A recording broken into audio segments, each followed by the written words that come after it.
Oke. Mbak Farah. Halo? Ya, Iya iya, ada. Siap. ada. Heeh. Mulai sekarang? Boleh. Oke teman-teman, mohon maaf sebelumnya. Assalamualaikum warahmatullahi wabarakatuh. Halo, selamat malam teman-teman dan Bapak Ibu sekalian. Terima kasih banyak sebelumnya telah bisa menghadiri dan bergabung di acara webinar ini. Perkenalkan saya Farah Aulia dan ada rekan saya Danang Afan Maulana yang akan memandu acara webinar ini. Kemudian rekan saya akan menyampaikan sambutannya sebagai ketua panitia. Untuk Mas Danang, saya persilahkan. Baik, terima kasih ya untuk Mbak Farah sebagai pemandu acara ini.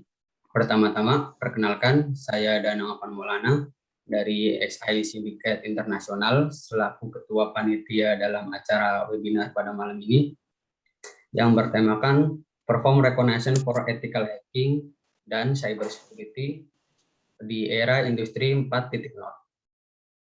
Saya mengucapkan banyak terima kasih kepada peserta yang sudah mengikuti dan berpartisipasi dalam acara webinar pada malam ini. Saya juga ingin berterima kasih kepada semua sponsor yang sudah mendukung acara webinar malam ini, diantaranya satu, Rumah Komunitas, yang kedua, Lazy Art, yang ketiga, ID Cloud House, yang keempat, Legalken, yang kelima ada Kodepolitan, dan yang keenam juga ada Widya Security. Dan juga saya ingin mengucapkan banyak-banyak terima kasih kepada komunitas yang telah mensupport dan juga memberikan dukungan kami, diantaranya yaitu Tegal Security Community, ada juga Surabaya Hackerlink, dan juga ada Indonesian Security, yang keempat ada Nakano Security, dan yang kelima ada Zona ID Ternate, dan yang ada CICI City ICOM, dan juga ada Edoplex, dan yang 9 ada Minangkut Enemy, dan yang terakhir ada Anarchoice Point. Nah, apa aja sih feedback dan benefit dalam acara pada malam ini? Yang pertama itu ada ilmu tentunya, yang kedua ada e-sertifikat bagi yang sudah mendaftar, dan juga nanti ada presensi ya kalau nggak salah. Dan yang ketiga ada e-modul dari pemateri tentang materi webinar yang akan dibawakan malam ini. Terus ada 4 door prize, merchandise bagi yang beruntung nanti untuk dipilih secara dari sesi Q&A, pada sesi tanya jawab. Dan yang kelima ada kesempatan bergabung private class ethical hacking. Nah, mungkin itu saja yang bisa saya sampaikan, kurang lebihnya saya mohon maaf. Saya akan menyerahkan kepada Mbak Farah untuk memandu kembali acara webinar pada malam ini. Terima kasih. Baik, terima kasih Mas Danang atas penjelasannya. Tanpa basa-basi, mungkin kita langsung mulai aja acaranya karena emang udah jam 8 lebih. Untuk yang pertama ada narasumber kita yaitu Mas Abdul Jalil Jayali, STMkom. Beliau adalah dosen dan praktisi cyber security. Untuk Mas Abdul Jalil, monggo saya persilahkan untuk menyampaikan materinya. Baik, terima kasih. Selamat malam. Assalamualaikum warahmatullahi wabarakatuh. Teman-teman semua, teman-teman dari SAI Sindikat Lab Internasional, dan juga teman-teman dari Tegal Security. Ada saya lihat dari teman-teman yang dari Medan tadi, dari Tegal, banyak hadir. Sampai 200 lebih, wah luar biasa. Saya ucapkan juga selamat buat SAI Sindikat Lab yang sudah mengadakan webinar kali ini. Saya ucapkan terima kasih sudah mengundang saya untuk dapat berpartisipasi di kegiatan webinar pertama kali ini ya. Oke, materi saya share screen dulu. Oke. Kelihatannya. Oke. Materi saya tentang memahami cyber security di era industri 4.0. Sekedar perkenalan, aktivitas saya di sini saya sebagai dosen di Akademi Ilmu Komputer Ternate. Kemudian saya juga sebagai forensik analisator di salah satu instansi. Kemudian saya juga founder di Forensic Labs. Saya staff di Ethical Hacker Indonesia. Kemudian staff di Zona IT Ternate dan advisor di CSC, ICT, ICOM. Nah, sekarang kita akan masuk ke security 4.0 sebelum masuk ke cyber security. Nah, kalau kita lihat di sini, security 4.0 adalah standar pengamanan di era revolusi industri, karena yang kita lihat bahwa di era revolusi industri 4.0 itu sudah mengadopsi teknologi disruptif seperti big data, artificial intelligence, dan juga Internet of Things. Itu dalam berbagai praktik bisnis yang ada di organisasi. Nah, kemudian cyber security. Nah, cyber security itu merupakan teknologi, proses, dan praktik yang dirancang untuk melindungi jaringan. Nah, baik itu jaringan, komputer, program, dan data dari serangan, kerusakan, atau akses yang tidak sah. Cyber security juga disebut sebagai upaya untuk melindungi informasi dari adanya cyber attack. Cyber attack dalam operasi informasi adalah sebuah jenis tindakan yang sengaja dilakukan untuk mengganggu kerahasiaan atau biasanya disebut dengan confidentiality, kemudian integritas, dan juga ketersediaan atau availability. Nah, konsepnya seperti ini. Nah, secara jelasnya, confidentiality merupakan aturan yang membatasi akses ke informasi dengan mengambil tindakan untuk membatasi akses peretas cyber ke informasi sensitif. Misalnya informasi yang kita anggap tidak harus diperoleh oleh orang-orang yang tidak penting. Apa ini? Oke. Dalam satu organisasi, orang diberi wewenang atau ditolak akses ke informasi berdasarkan kategorinya dengan memberikan izin kepada orang yang tepat di suatu departemen. Misalnya kita punya data KTP, kita hanya memperuntukkan untuk suatu kegiatan dan tidak memberikan data tersebut kepada orang secara umum karena dapat disalahgunakan. Nah, itu masuk dalam kategori confidentiality. Kemudian berkaitan dengan integritas, itu memastikan bahwa data kita itu konsisten atau akurat, tidak bisa ada data milik kita diubah sedikit pun. Jadi kalau ada kejadian seperti itu, berarti integritas dari data kita itu sudah terganggu. Nah, baik itu perubahan data maupun penghapusan, kemudian pengaksesan yang dilakukan secara ilegal selama proses transmisi data itu terjadi. Kemudian alat dan teknologi harus digunakan untuk mendeteksi perubahan atau pelanggaran data. Banyak organisasi menggunakan checksum. Nah, checksum biasanya kan kita tiap data kan punya hash-nya masing-masing, bisa pakai MD5 dan sebagainya. Nah, itu dalam metode kriptografi kita harus memiliki pengecekan atau identitas dari data itu benar atau tidak. Kemudian availability itu mencakup dengan persyaratan seperti perangkat keras, perangkat lunak, jaringan, dan perangkat keamanan yang kinerjanya harus dipertahankan dan ditingkatkan. Biasanya kan kalau dari sistem kita nggak bisa akses, berarti dia nggak available. Nah, kita harus memastikan bahwa informasi yang ingin kita peroleh itu available. Atau unavailability yang terjadi pada sebuah transmisi itu kemungkinan ada kekurangan baik dari secara eksternal maupun secara internal. Nah, poin-poin ini juga mencakup pemilihan perangkat keamanan tambahan. Nah, misalnya untuk utilitas seperti firewall, kemudian ada perangkat-perangkat rencana pemulihan bencana, misalnya server backup, kemudian yang disebut itu server proxy dan solusi cadangan, dan sesuai harus asuransikan untuk mengelola serangan penolakan layanan. Dalam artian kita harus memiliki backup untuk memastikan informasi yang dimiliki itu bisa diakses. Nah, kemudian elemennya apa saja untuk cyber security? Nah, di sini kita bisa lihat ada elemen pokok, yaitu ada dokumen atau aturan-aturan, dokumen security policy, kemudian information infrastructure, perimeter defense, network monitoring system, system information and event management, kemudian ada network security assessment, dan juga ada human resource and security awareness. Nah, kadang di poin terakhir ini kita sedikit kekurangan, karena human resource yang dimiliki untuk cyber security itu di Indonesia sendiri sangat dibutuhkan.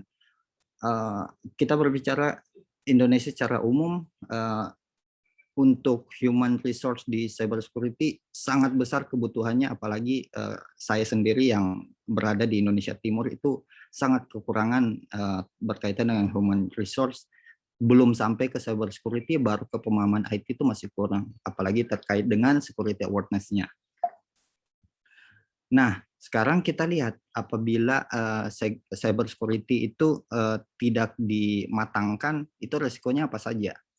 Yang pertama itu ada resiko operasional. Nah, ini kita lihat poin pertama, ada eksploitasi seperti ransomware. Itu bisa terjadi kalau tidak ada poin-poin dari tindak lanjut cyber security dilakukan. Ada DDoS di sana, pencurian data, pembajakan situs, dan pencurian sumber daya dapat secara serius mempengaruhi operasi bisnis. Kemudian dari resiko operasional juga ada beberapa kegagalan hanya dapat mempengaruhi operasi internal perusahaan. Namun ini berbeda jika DDoS atau pembajakan situs yang dapat menyebabkan krisis publik. Jadi beberapa situs, misalnya kemarin kejadian situs tes PNS, ada yang melakukan serangan, akhirnya berat dan sebagainya. Saya nggak tahu apakah ini benar terjadi serangan atau memang server yang dimiliki oleh akses publik ini bukan tidak layak sih, belum mampu lah. Kemudian ketiga, kelemahan piranti lunak yang membuat private key server, cookies, serta password pengguna mudah dijebol. Itu resiko operasionalnya. Kemudian resikonya tentu saja reputasi. Kalau perusahaan besar, kita memiliki investor, punya pelanggan, punya mitra, yakin untuk menghindari melakukan bisnis dengan perusahaan yang memiliki reputasi buruk tentunya. Jadi kalau data kita di salah satu perusahaan sudah bocor, berarti reputasi kita di mata pelanggan dan investor serta mitra yang kita miliki itu akan berkurang atau bahkan akan hilang, teman-teman. Nah, selanjutnya ada risiko investasi. Ini seringkali terjadi karena suatu serangan, misalnya phishing di sini ya, menyebabkan jebolnya data login, akun bank banyak orang misalnya. Kemudian investasi dalam cyber security adalah hal yang hebat, tetapi over investing dalam infrastruktur cyber security yang berfungsi adalah kesalahan besar. Dalam artian bahwa infrastruktur yang investasi yang over investing dalam infrastruktur cyber security, dalam artian kesalahan besar itu kita menyiapkan banyak perangkat, menyiapkan banyak orang, tetapi manajemennya itu sedikit tidak baik. Akhirnya kesalahan besar terjadi karena melihat banyaknya infrastruktur, banyaknya orang, kadang terjadi human error dan manajemen yang dilakukan itu kurang mumpuni. Kemudian ingat bahwa semua dana yang dihabiskan harus digunakan untuk efisiensi bisnis dan pertumbuhan produktivitas. Nah, kalau bisa setiap perusahaan atau organisasi itu bisa menganggarkan setidaknya untuk penanganan di bidang ini berkaitan dengan cyber security. Karena banyak perusahaan, banyak ruang lingkup kebutuhan lini kehidupan itu sudah memanfaatkan teknologi secara masif.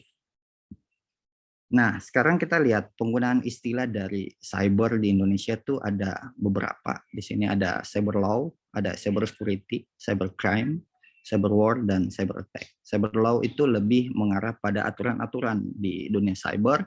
Kemudian cyber security itu lebih ke pengamanan yang sudah dijelaskan tadi. Cyber crime itu kejahatan yang terjadi. Ini berhubungan erat dengan cyber law. Kemudian cyber war itu terjadinya peperangan di dunia cyber, sering digunakan istilahnya di Indonesia. Lalu ada cyber attack, itu serangan cyber yang terjadi pada dunia maya.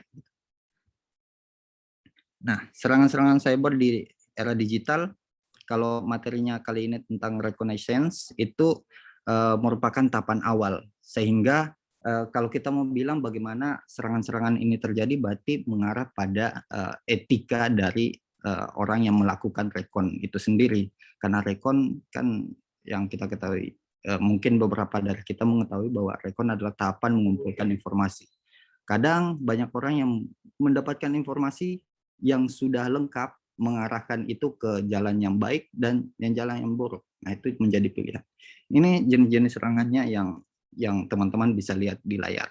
Untuk penjelasan berkaitan dengan recon nanti dibahas oleh Mas Akas. Kemudian kita lihat motifnya yang membuat serangan-serangan ini terjadi, itu motifnya apa saja. Yang pertama itu berkaitan dengan material. Nah, karena motif pertama adalah mendapatkan keuntungan material, tindakan ini dilakukan ketika hacker menjebol sistem dengan tujuan khusus seperti mencuri informasi nomor kartu kredit atau memanipulasi sistem perbankan. Di dunia maya sih itu opsi-opsi seperti ini, perlakuan seperti ini bebas ya, mau dilakukan siapa saja, tapi ingat tidak, kebebasan itu tetap ada aturannya, karena yang namanya merugikan secara material juga pasti akan ada jalan hukumnya. Kemudian motif kedua ada ego. Beberapa hacker melakukan tindakan karena memiliki ego yang tinggi, misalnya punya pengetahuan yang lebih, kemudian ingin meningkatkan reputasi, apalagi di dunia hacker tuh kadang pengen dicap jadi ahli dalam meretas sistem keamanan. Nah, ini jadi opsi sih, tidak bisa dipungkiri ini adalah sifat dari masing-masing gitu. Kemudian motif ketiga ada spying. Spying itu memata-matai perusahaan. Jadi dia tidak melakukan tindakan yang terlihat, tetapi hanya mendapatkan informasi-informasi penting saja. Itu motif ketiga, yaitu spying. Yang keempat itu patriotik. Mungkin teman-teman sebagian kan waktu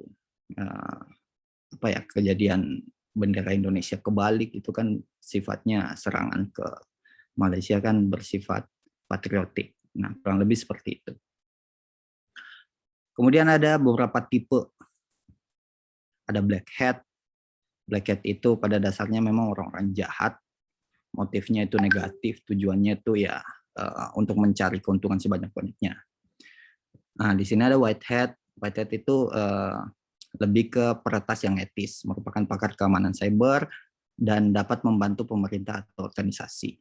Nah, jadi kalau teman-teman yang mengarah ke white hat, kalau mau jujur, kebanyakan orang yang berada di golongan white hat pasti pernah melalui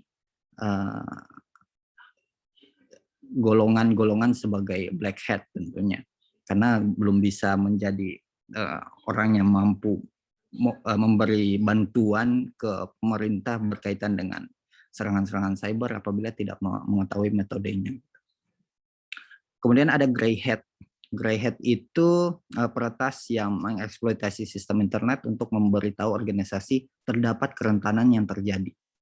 Nah, berarti kan kalau misalnya ada bug bounty gitu, dia ngasih tahu sini ada celah, tapi kalau bug bounty kan memang perusahaannya buka. Tapi kalau orang-orang yang benar-benar mencari celah atau vulnerability, itu berarti masuk juga ke dalam kategori grey hat ini.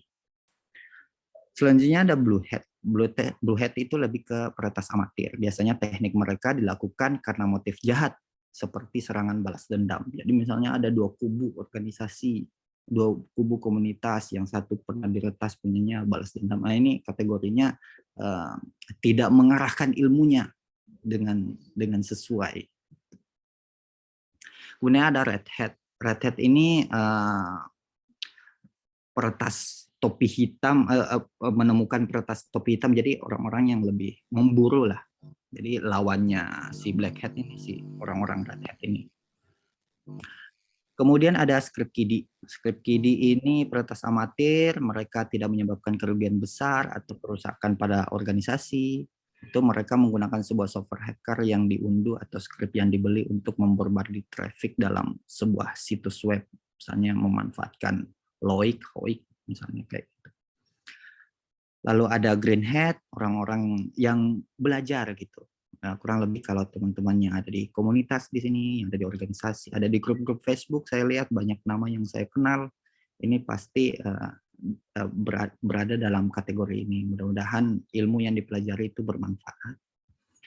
Kemudian ada social engineering atau kita singkat biasanya SOCENG. Nah, itu peretas yang menggunakan manipulasi psikologis untuk membuat target menginformasikan data pribadi atau melakukan tindakan tertentu.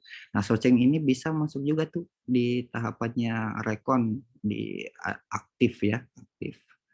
Nah, aktif rekon. Kemudian ada hacktivist. Hacktivist itu merupakan jenis peretas yang membobol sistem dan jaringan hanya untuk menarik perhatian dan menjadi penyebab perpecahan sosial. Nah, ini dikategorikan seperti itu. Kemudian ada cyberteroris, itu memiliki motivasi politis biasanya, menjebol sistem komputer, informasi atau program komputer sehingga menyebabkan kerugian. Ada juga state atau nation sponsor. Ini biasanya orang-orang atau organisasi yang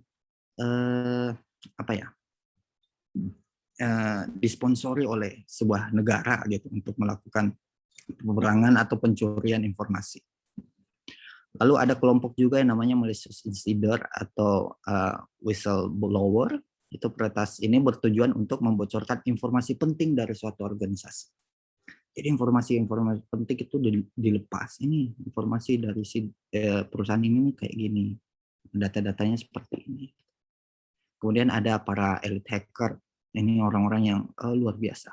Kalau di Indonesia istilahnya bukan elit tapi apa ya? Suhu gitu ya. Suhu. Nah, kalau kita lihat ini ada lembaga keamanan.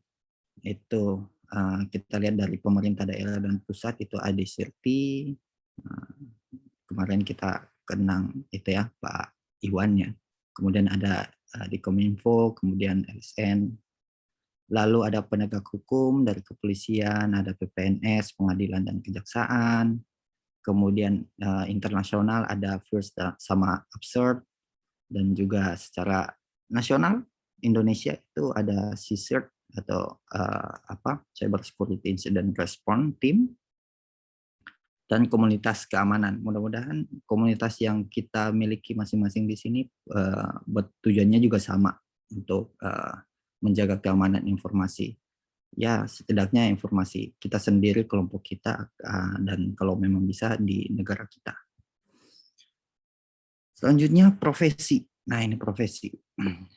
Profesi yang bisa diperoleh dari teman-teman yang punya kemampuan, itu bisa jadi security consultant, bisa jadi security engineer, security arsitek, sampai dengan kayak saya bisa jadi dosen lah, kurang lebih. Dan terakhir itu yang membuat kita jalurnya jadi apa, ya tentu saja etika. Karena belajar dari pengalaman itu barang siapa yang tidak memiliki guru, maka gurunya adalah setan. Kurang lebih kayak begitu jalannya mungkin bukan salah. Itu saja mungkin materi dari saya. Saya kembalikannya ke Mbak Farah. Ya baik, terima kasih Mas Abdul atas penyampaian materinya. Oh ya teman-teman, buat teman-teman yang ingin mengajukan pertanyaan, nanti bisa di-save dulu karena nanti pertanyaan dibuka setelah kedua narasumber kita menyampaikan materinya. Dan kemudian kedua kita itu ada Mas Akas Wisnu Aji, Certificate Ethical Hacking. Untuk Mas Aji, saya persilahkan untuk menyampaikan materinya. Oke, terima kasih. Sebelumnya terima kasih untuk host peserta yang bergabung pada kegiatan sharing session malam ini ya. Juga terima kasih untuk para sponsor yang telah berkontribusi pada kegiatan malam hari ini. Sebelumnya saya mau disclaimer dulu nih. Saya masih belajar, banyak yang saya belum tahu. Saya tidak bermaksud untuk menggurui, kita semua sama-sama untuk belajar, saling sharing ya. Terus lagi materi ini tidak mengajarkan kita untuk bertindak kejahatan. Terus lagi semoga dengan adanya materi ini yang tidak tahu menjadi tahu dan yang tahu akan menjadi lebih tahu lagi. Oke, izinkan saya share screen dulu ya.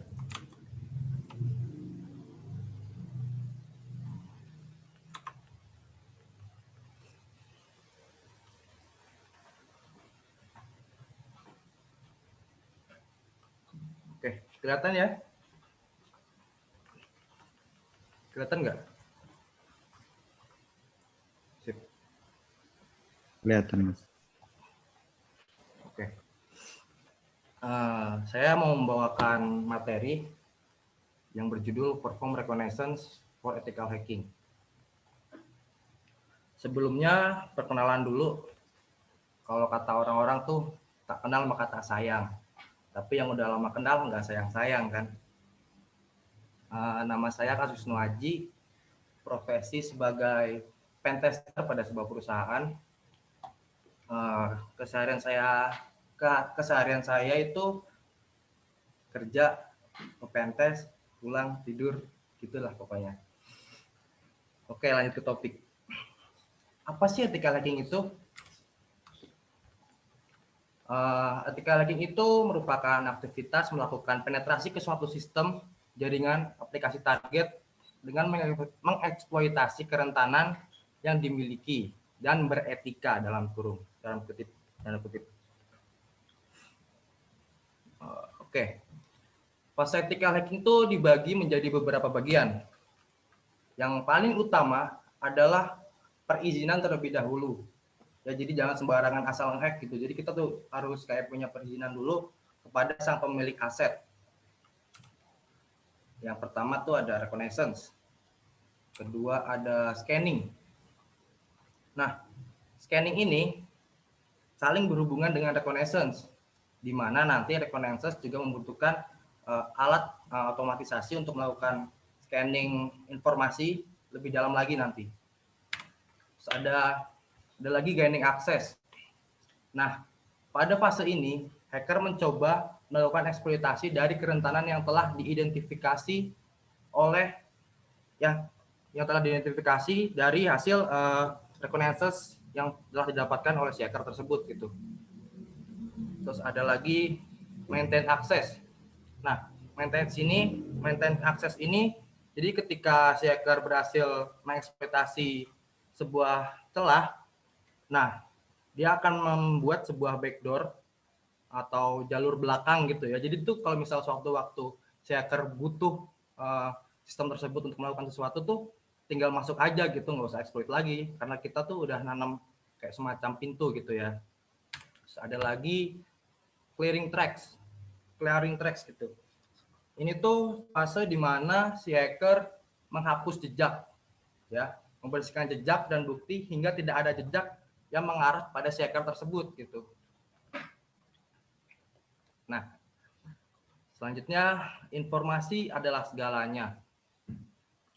Ada berapa banyak sih informasi di dunia ini gitu?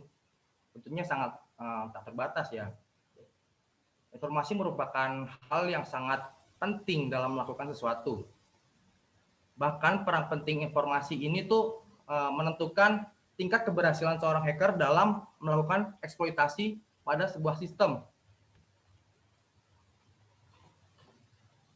Apa sih reconnaissance itu? Nah, di sini biar nggak terbelitut lagi, saya coba menyebut reconnaissance ini sebagai recon aja ya. Recon ini tuh aktivitas mengumpulkan informasi mengenai target sebanyak-banyaknya. Information gathering atau istilah lainnya ya. Jadi itu kayak misal mencari nama perusahaan, domain perusahaan, karyawan, aset gitu ya. Terus ada produk-produk apa aja sih yang dibuat sama perusahaan tersebut gitu. Nah, reconnaissance ini juga dibagi menjadi dua nih. Ada dua tipe ya. Yang pertama ada active reconnaissance. Jadi itu merupakan sebuah aktivitas pengumpulan data dengan bersentuhan langsung dengan target.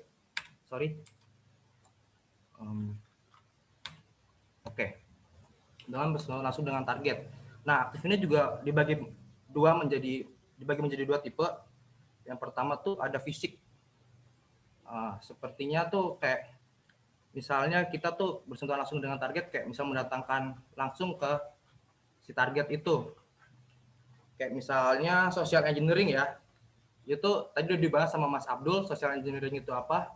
Jadi kayak misalnya kita nih punya target perusahaan A nih.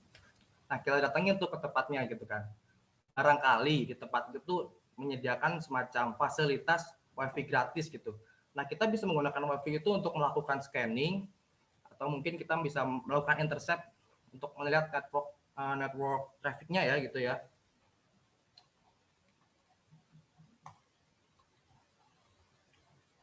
Terus ada lagi yang kedua, tadi ada fisik, terus ada lagi non fisik. Misalnya kayak mengunjungi situs target.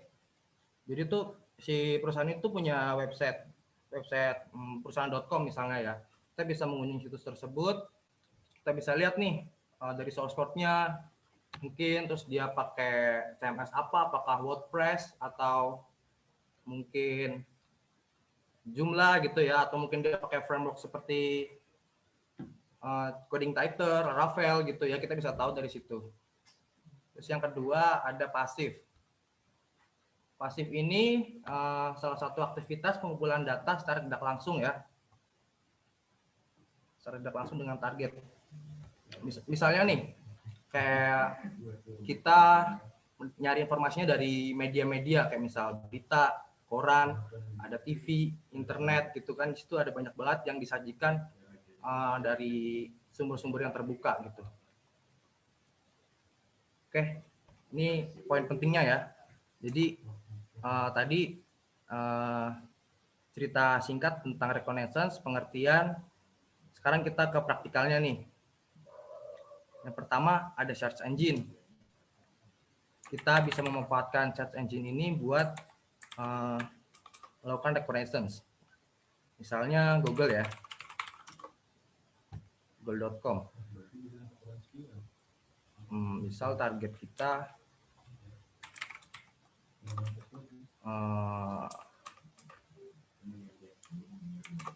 misal kan ada di Google tuh kan dia punya semacam kayak fungsi keyword gitu ya, kayak misal ada in title, in URL, ada lagi in text gitu ya. Kita bisa manfaatkan itu. Jadi kalau misal kita coba in text, recon, file type, PDF. Jadi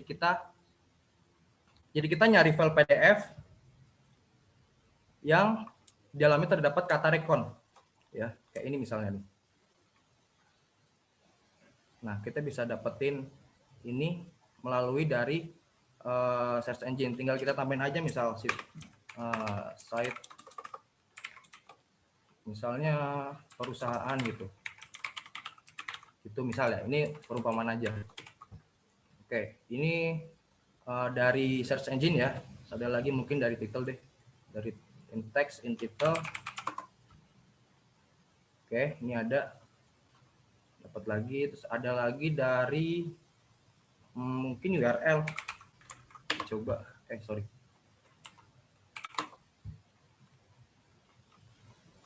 Ups.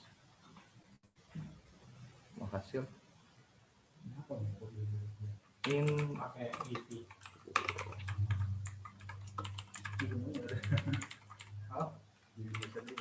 Recon. Oke, dapat. Ya, seperti yang bisa dilihat ada link di bawah itu ada mengandung kata recon ya. Itu atau mungkin kita bisa mencari directory listing misalnya. Berarti kan in title index of seperti ini. Setnya misalnya nggak usah deh, ini aja. Coba, sorry. Nah, ini misalnya nih. Kita bisa mencari directory listing, tinggal nambahin aja target kita apa gitu. Oke, lanjut ke praktikal selanjutnya. Ada pencarian email target. Nah, kita di sini bisa nyari email target loh. Kita bisa masuk ke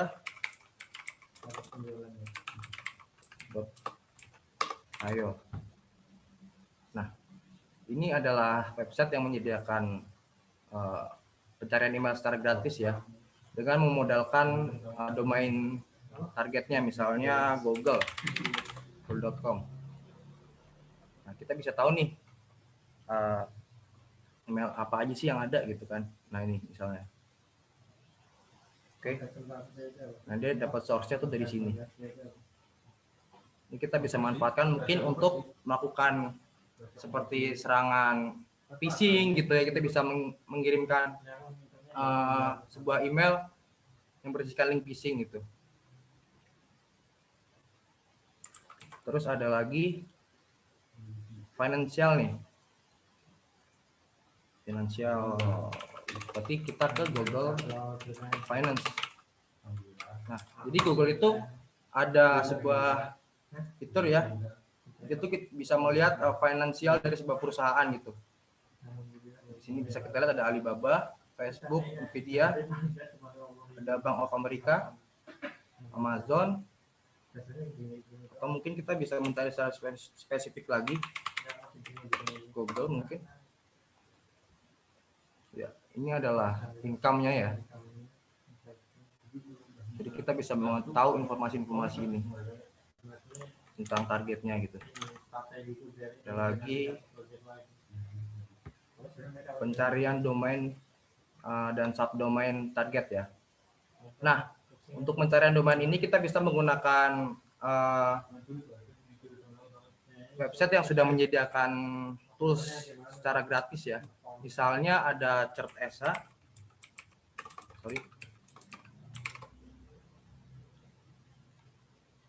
token, atau mungkin DNS Dumpster misalnya. Nah, kita tinggal cari aja di sini, masukin domain targetnya. Misal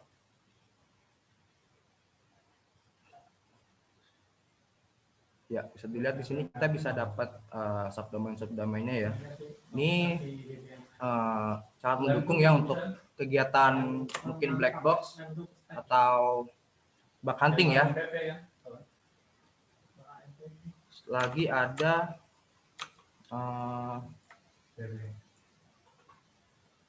oh ya, untuk subdomain ini kita bisa menggunakan tools yang telah dibuat secara publik ya. Contohnya itu ada lagi Sudomi. Ya, Sudomi ini merupakan tools yang sangat powerful dalam melakukan reconnaissance atau information gathering ya.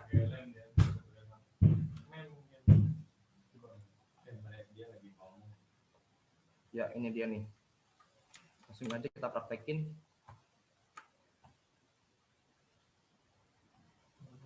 Kelihatan nggak? Kelihatan ya?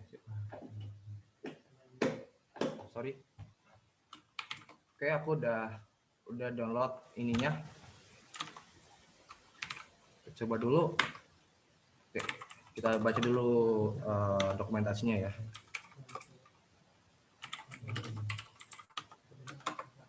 Oke, ini dari si developernya ngasih ini ya, apa base argumen. Ini dia nih, base argumennya. Kita bisa pakai ini untuk melakukan scanning ya, mencari informasi lebih lanjut lagi.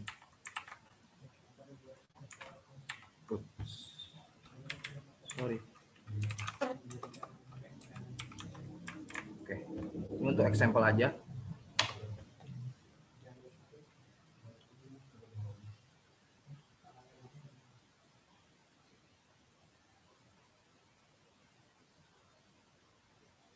Oke, kita tunggu.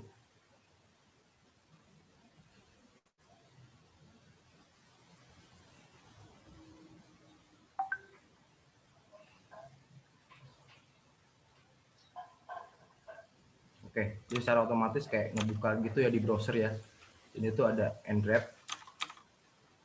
Oke, dia udah bikin secara grafis juga bagus. Output juga rapi. Kita bisa lihat di sini. Oke, Oke, ada subdomain. Oke, karena aku bikin udah pernah pakai subdomain sih. Coba misal ada server, ada nggak? Oke, ini IP-nya. Oke, selain itu juga Sudomi. Sudomi itu dia punya semacam dokumen gitu ya. Ini dokumentasinya PDF. Terus juga ada modul nih di sini. Ini menarik banget. Bisa dilihat. Nah, ini dia. Jadi tuh ini proses tentang reconnaissance gitu. Mungkin teman-teman semua bisa menjadikan ini sebagai referensi teman-teman untuk belajar. Kalian bisa baca-baca ini sangat bagus. You are not alone. Keren ini, keren. Bisa langsung aja dilihat di GitHub-nya Mas Secret ini, Redo Malan ya. Terus selanjutnya kita melakukan WHOIS. Nah, WHOIS itu apa sih? WHOIS itu kita tuh kayak nyari tahu informasi dari domain itu gitu. Kayak misalnya dibikinnya kapan, terus siapa pembuatnya gitu, bisa ketemu semua di situ. Kita coba ya. Misal WHOIS Akas web ID. Nah, bisa lihat di sini. Jadi aku bikinnya di Yogyakarta, bener. Ada nomor telepon, ada alamat. Ini juga kita bisa gunakan untuk mungkin membuat sebuah word list atau bagaimana itu kita bisa kembangkan lagi ini. Ada, jadi domain ini dibuat pada 2021 ya, jam 2. Terus lagi selanjutnya ada pencarian port, operating system, dan service target. Nah, seperti yang tadi saya bilang, misalnya nih teman-teman punya target perusahaan A nih, teman-teman bisa datangin langsung tuh. Itu ada menyediakan fasilitas WiFi gratis gitu kan. Ketika kita sudah terkoneksi kepada WiFi tersebut, kita bisa melakukan apapun. Contohnya kayak port scanning gitu. Misalnya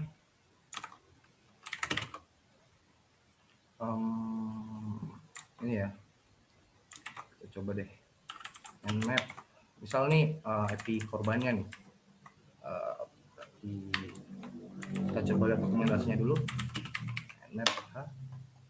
Oke, karena di sini kita mau mencari port, operating system, dan service targetnya, kita bisa cari service. Oke, dia pakai SF. Ada lagi S. Sorry. Oh ya, sip. Nmap, SF, minO, just akas web ID. Sorry.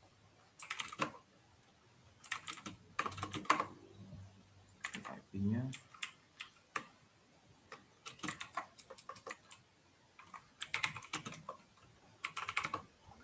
Oke.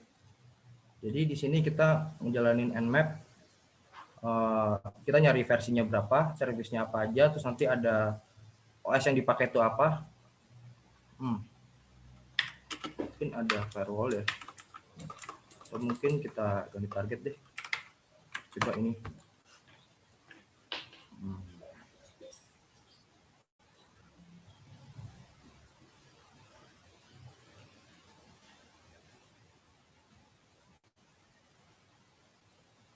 Oke, tunggu.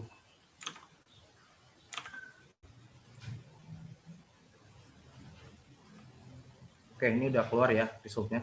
Jadi tuh dia tuh ada port 25, ada 80, 139, 443, 445, 1688.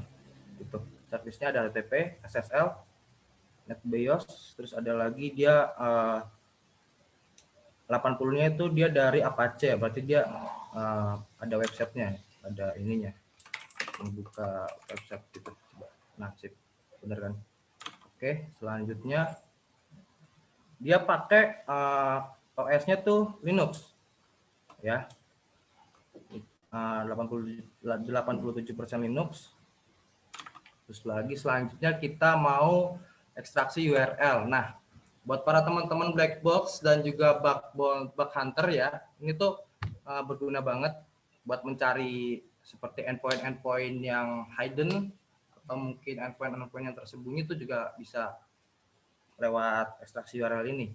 Mungkin kita bisa menemukan parameter untuk melakukan SQL injection atau mungkin XSS gitu ya. Kita bisa ke target di sini. Ini udah ada beberapa tools online yang sudah disediakan ya untuk melakukan reconnaissance. Oke, kita ke mana? Sorry. Nah, extract page di sini. Extract links. Oke, sorry.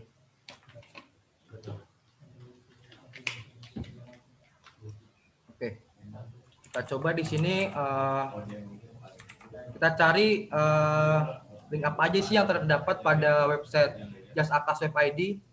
Kita coba.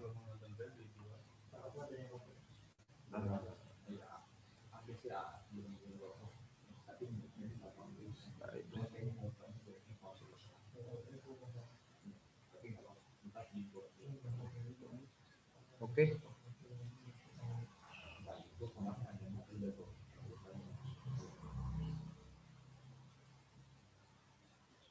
Kita tunggu.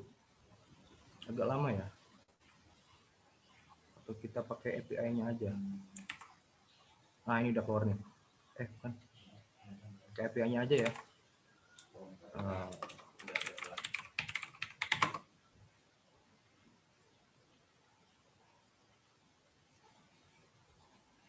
Oke. Ini udah dapet nih. Jadi link-link yang ada di website Just Akas Web ID ini tuh ada GitHub, terus ada lagi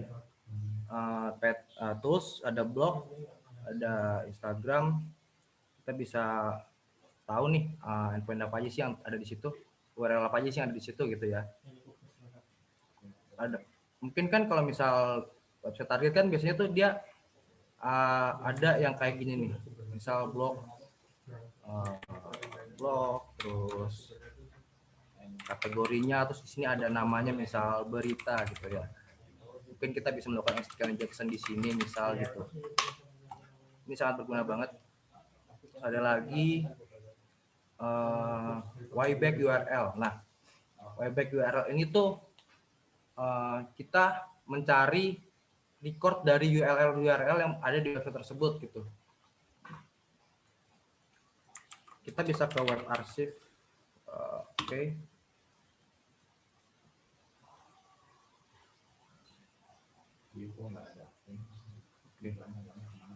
Sini ya. Misalnya Facebook.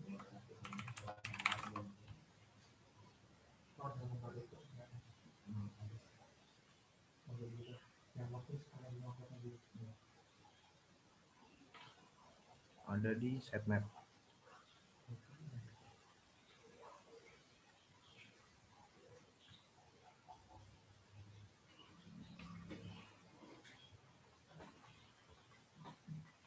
Oke, kita tunggu.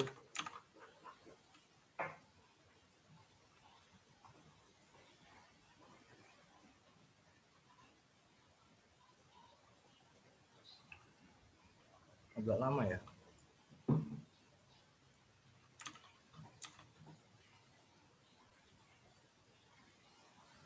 Oke, ada error. Atau mungkin kita bisa pakai API-nya aja. Coba. Aku lupa. Nah, ini kita bisa pakai tools ini nih. Dari Tom Nom Nom, apa sih? Tom Nom Nom, ya bener. Tom Nom Nom. Dia pakai Golang ya. Dia nanti bisa nyari wayback URL gitu dari si web archive ini tadi. Dari sini dia. Kalau kita lihat codingannya, bisa scroll ke bawah, di sini ada web archive. Nah, ini dia. Kita coba Misalkan di sini kita cari Google.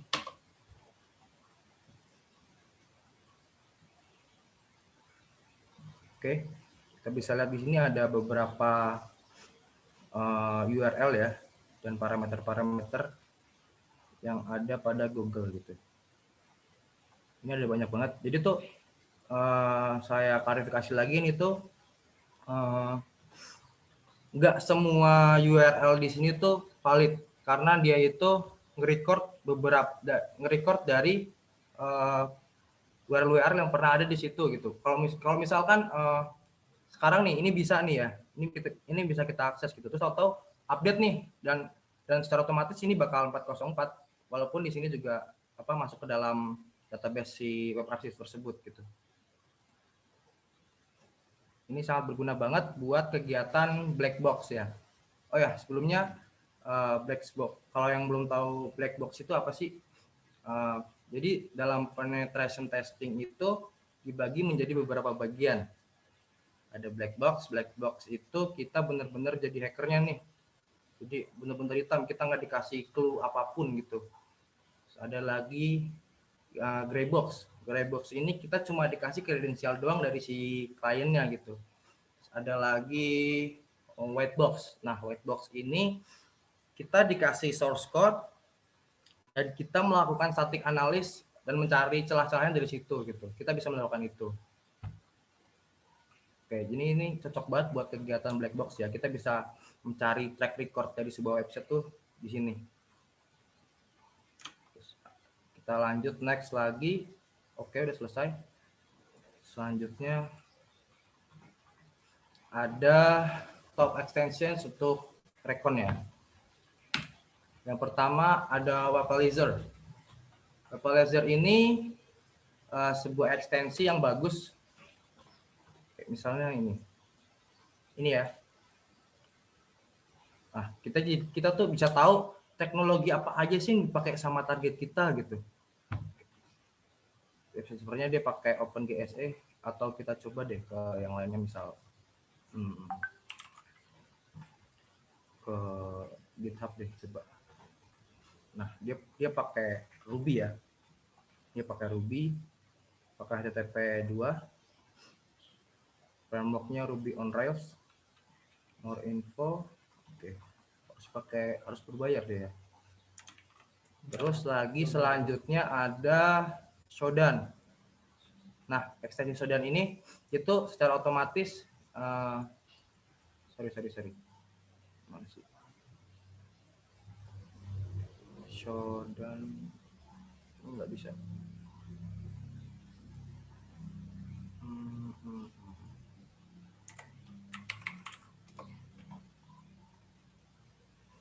Oke, ini misalnya kita coba Shodan Pro. Ini kita bisa pakai ini. Nah, seperti di screenshot yang ditampilkan. Mana tadi? Nah, ini dia nih.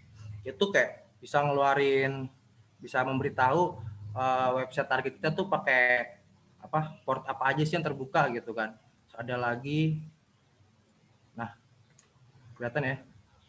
Nih, terus ada lagi country-nya apa, city-nya apa, terus ada lagi organization-nya apa gitu kan. Jadi kita nggak perlu repot-repot kayak ke Shodan gitu. Jadi langsung tinggal cek aja di sininya, udah langsung kelihatan gitu. Nah, ada hostname-nya. Ini ya.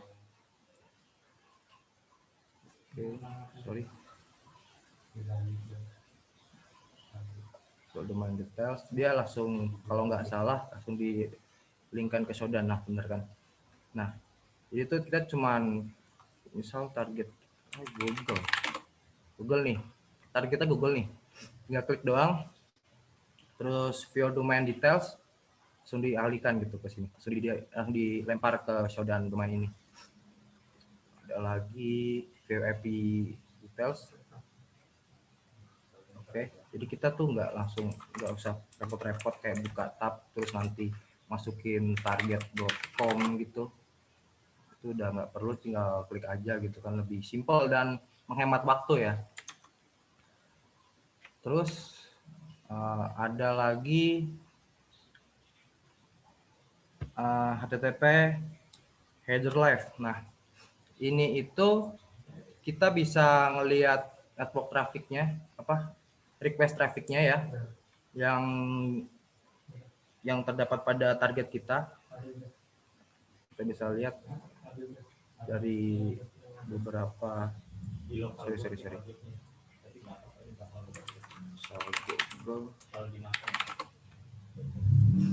Oke, kelihatan ya. Nah, kita misal cari sesuatu gitu. Nah, kita bisa ngelihat trafficnya dari sini. Oke.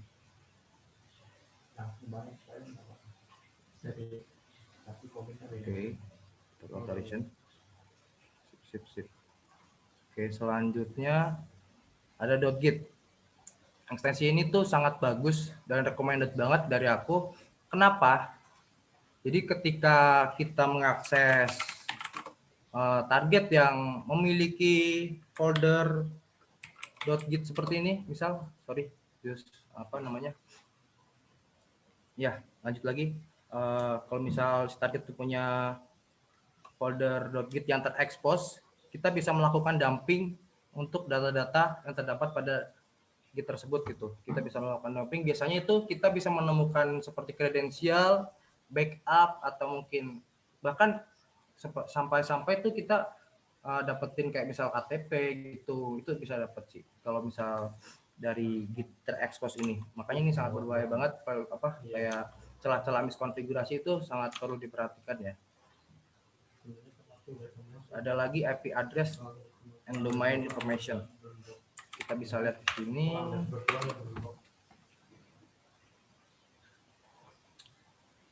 Oke, ini dia. Kita bisa install ini untuk nyari tahu informasi tentang si domainnya ya. Misal, Google IP-nya. Ada lagi reverse DNS-nya. Tentang domainnya, bisa lihat ke sini. Ada banyak banget informasi, dan di sini juga udah otomatis dilakukan WUIS ya. Kita bisa lihat seperti ini. Lihatnya domain dibuat tahun 1997. Terus ada lagi di atas sini My IP. Oke. Ya. Terus kita lanjut lagi ke mitigasi. Nah, mitigasinya apa aja sih? Hindari mengekspos hal-hal yang sangat sensitif gitu. Misalnya sebagai developer sendiri, kita tuh jangan sampai mengekspos hal-hal yang sensitif tentang user gitu. Seperti misal username gitu kan ada tuh kayak misal ada beberapa website yang nampilin username, itu jangan sampai terekspos gitu. Karena itu bisa mendukung si penyerang ini untuk melakukan brute force gitu. Jadi tuh si hacker itu udah tahu nih, oh username ini. Kita tinggal ini aja nih, tinggal bikin word list, terus nanti kita lakuin brute force attack, dan itu sangat berbahaya banget sih. Ada lagi bijak dalam bersosial media. Nah, maksudnya di sini adalah jangan mengumbar hal-hal sensitif dan privacy kita ke sosial media. Kenapa? Karena kita tuh sebagai melakukan reconnaissance dalam melakukan reconnaissance itu kita mencari sesuatu yang biasa user lakukan gitu, target lakukan. Misalnya kan kayak misal update status di Facebook gitu. Oh, hai guys, ini misalnya hai guys, ini hari ulang tahunku loh gitu kan. Nah, kita bisa tahu nih ternyata si target ini tuh ulang tahunnya tuh tanggal sekian, bulan sekian, tahun sekian gitu kan. Itu sangat berbahaya banget. Jadi kita setelah tahu informasi itu, kita bisa membuat list tambahan untuk melakukan brute force juga gitu. Terus ada lagi menerapkan security awareness. Seperti yang tadi Mas Abdul bilang, security awareness itu sangatlah penting dalam berperan di dunia IT ini ya, cyber security ini gitu. Jadi misalnya nih, teman-teman pernah nggak kayak ngelihat seseorang tuh kayak naruh password di depan laptop gitu, atau mungkin bahkan saya sendiri tuh pernah ngalamin ada beberapa tempat di mana dia tuh memajang username dan password. Nah, itu juga salah satu dari kurangnya security awareness yang diterapkan gitu ya. Jadi kita tuh harus mengedukasi setiap orang-orang dalam berhati-hati gitu dalam bertindak, terutama pada dunia cyber ini gitu.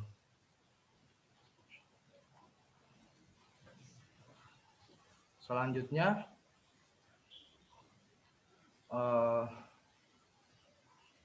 oke, sekian dari saya. Sekian materi dari saya. Mohon maaf jika ada salah kata atau mungkin ada kata yang kurang jelas. Nanti bisa ditanyakan via chat aja, nanti akan saya jawab. Oke, sekian. Wassalamualaikum warahmatullahi wabarakatuh. Waalaikumsalam warahmatullahi wabarakatuh. Mas Akas, terima kasih materinya.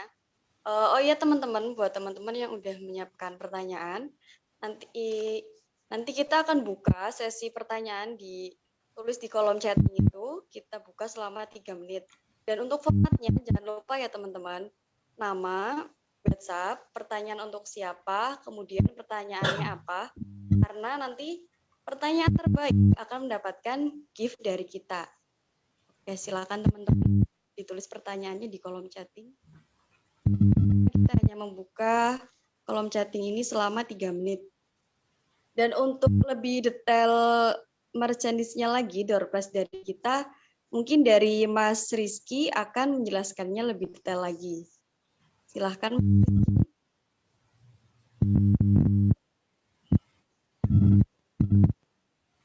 Halo.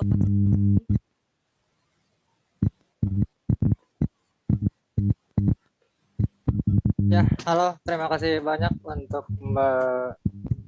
Dan saya ingin menginformasikan terkait dengan sponsor. Sebelumnya, terima kasih banyak yang telah mendukung acara webinar kali ini. Untuk teman-teman, sebetulnya masih banyak hadiah yang menarik nih. Salah satunya door prize dan merchandise. Dan untuk hadiahnya pun, ini kita dan pihak ID Code Host untuk seluruh peserta nanti ada diskon 50% untuk paket hosting bagi seluruhnya, dan ada juga kredit konsol sebesar 100 untuk 5 orang yang pertanyaan paling menarik. Juga ada dari Kode Pelitan beasiswa untuk membership selama 1 bulan dan 6 orang kupon sebesar 35%. Lalu ada dari Rumah Komunitas berkaitan dengan merchandise yang terdiri dari 3 kaos, 1 jaket dan hoodie, dan 1 jaket rompi. Begitupun ada dari Raji Art dan Widya Security. Ini ada beberapa terkait dengan botol minuman ya, dan notebook. Nanti itu akan diberikan kepada yang paling beruntung, yang juga voucher dan pulsa. Nah, mungkin kalau dari saya cukup sekian, Mbak. Saya serahkan kembali. Dan Baik. mungkin sambil menunggu pertanyaan dari Mas Dalvan kali ya, sambil dipilih. Buat teman-teman peserta, jangan lupa untuk mengisi formulir juga ya, buat memudahkan kami dalam memfilter untuk pembuatan sertifikatnya. Mungkin kita berikan durasi 3 menitan kali ya, Mbak ya, untuk filtering. Ya.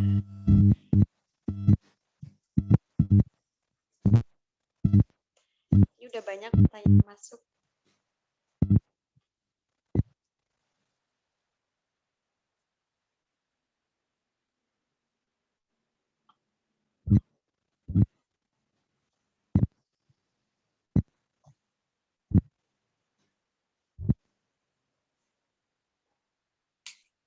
Ya, mungkin dari Mas Dalvan, apakah udah ada yang terpilihnya, Mas?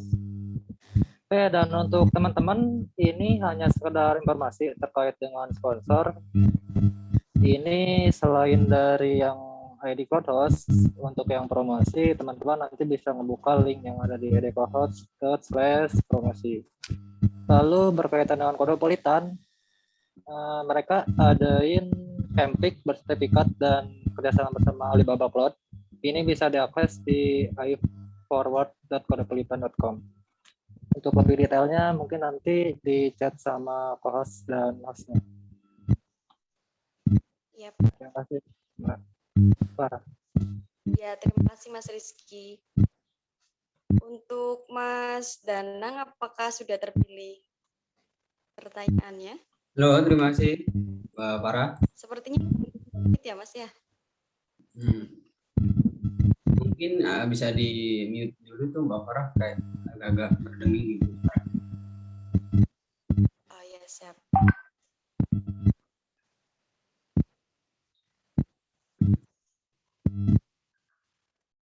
Untuk yang pertama ya, ini dari nama Mas Indra Dewangkara.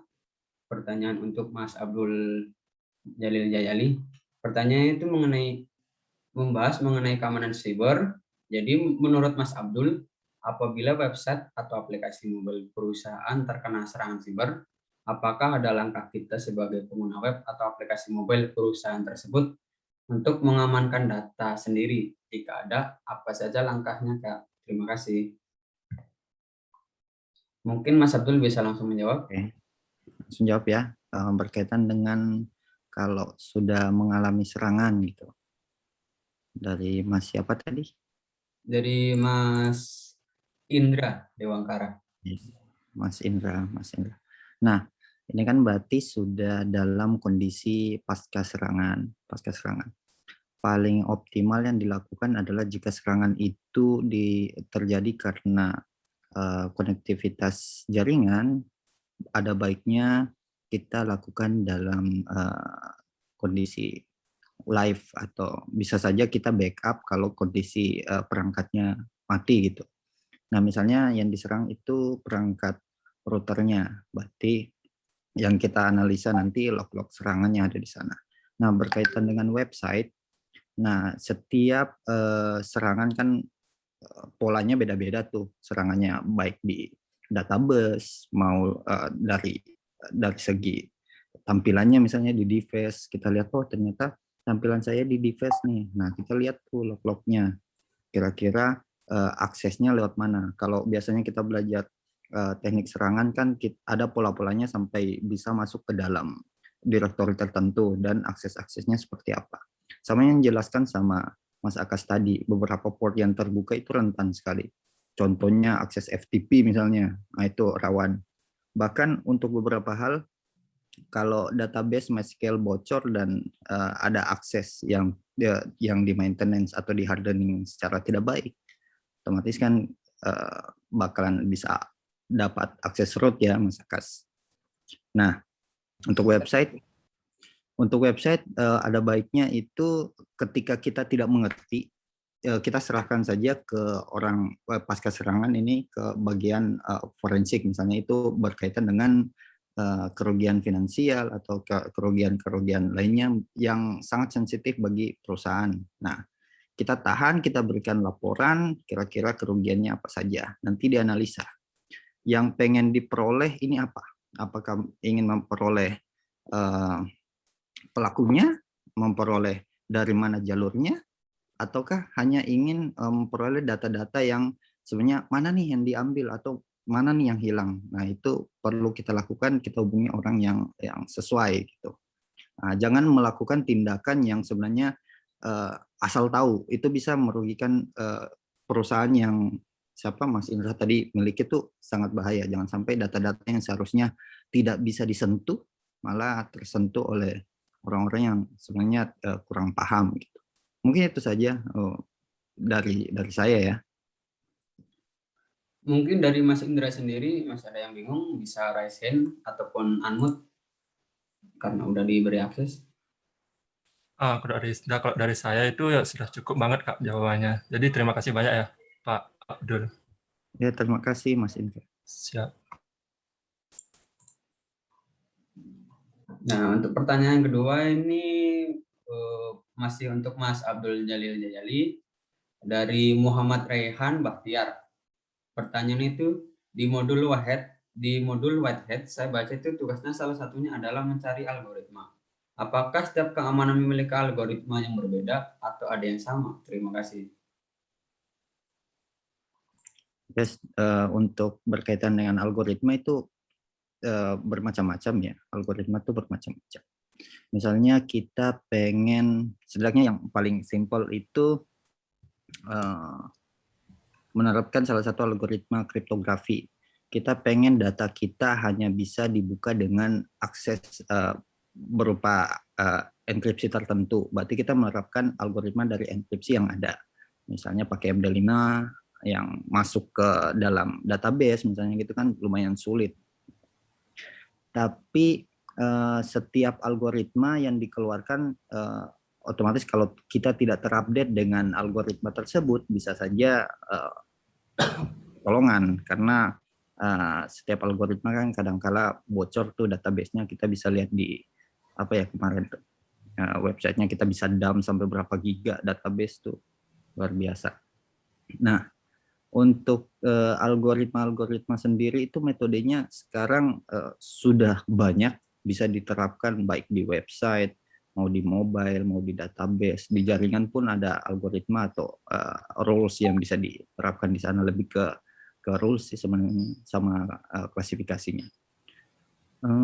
Tentu saja dari algoritma yang ada itu perlu dilakukan, karena algoritma ini kita jangan terpaku dengan namanya algoritma karena bakalan bingung di kepala kita. Karena algoritma ini lebih mengarahkan kita lebih ke metode yang digunakan, langkahnya apa saja. Misalnya kita ingin mengamankan gambar gitu, gambar kita atau kita menyembunyikan file ke dalam gambar gitu. Menerapkan algoritma apa kita bisa lihat. Algoritma banyak sih sebenarnya bisa diterapkan itu, Mas. Gimana Mas Rehan? Apakah jawabannya sudah jelas, cukup jelas, atau bisa di-unmute ataupun raise hand, Mas Rehan?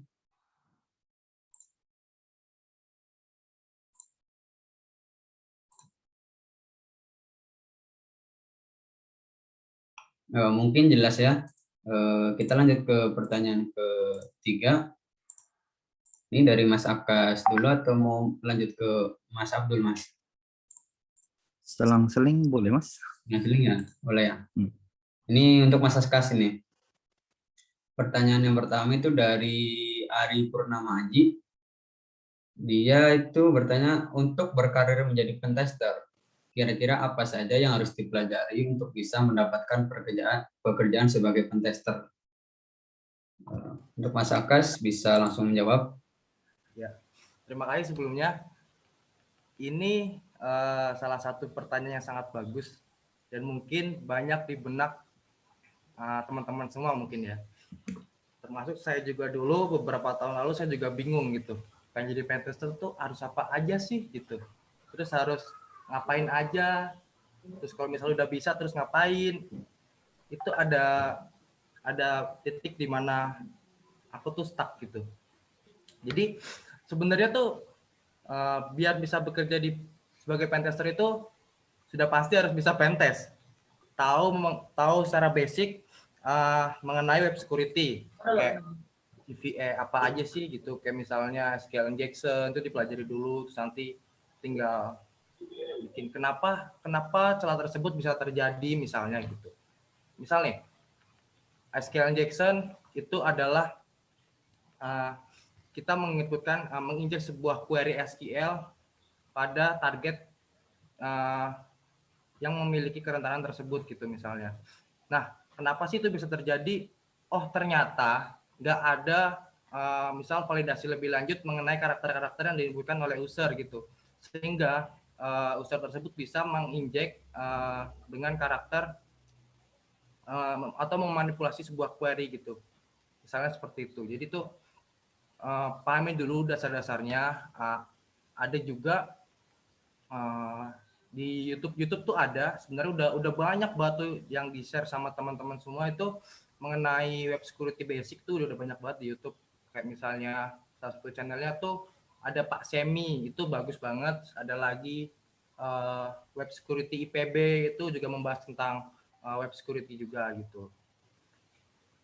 Mungkin sudah terjawab, Mas. Mas siapa namanya tadi? Mas Ari Purnama Oh iya, Aji. Mas Ari. Gimana? Udah Mas, makasih banyak ya Mas. Udah mulai tahu di mana aja yang mau dijalani. Sip. Terus juga ada tambahan lagi nih. Banyakin relasi, Mas. Itu aja. Nah, itu relasi yang penting relasi si ahli. Iya, benar. Oke, sip. Ini lanjut ya Mas ke pertanyaan kedua. Nah, ini pertanyaan yang paling sering ditanyakan sama orang-orang.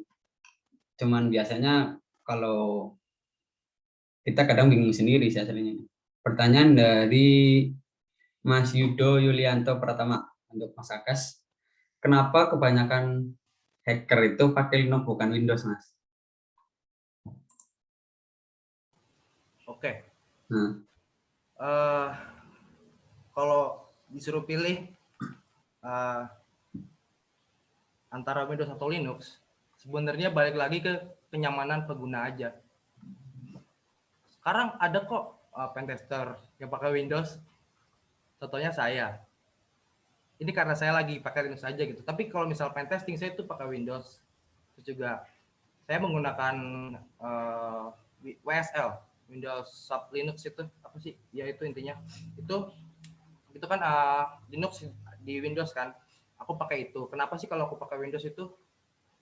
Yang pertama mungkin untuk sebagai pentester sendiri kan juga harus membutuhkan seperti reporting ya.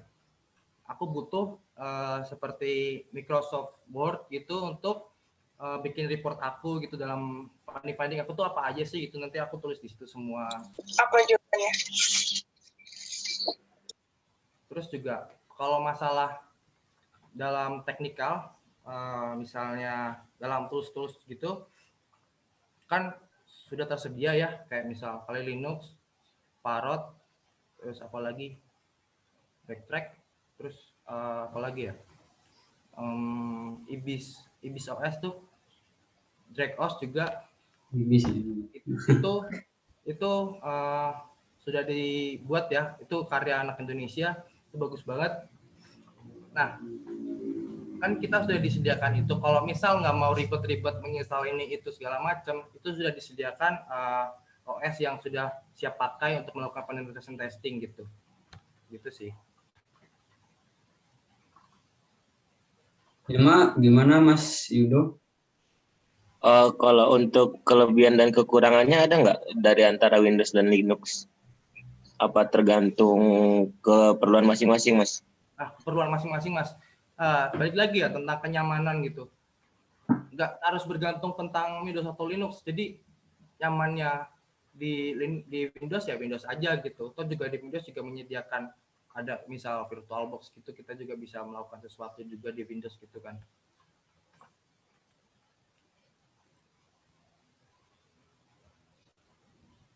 Gimana, Mas? Ada yang mau ditanyakan lagi? Udah Mas, itu aja Mas. Makasih. Oke, sip. Nah, lanjut.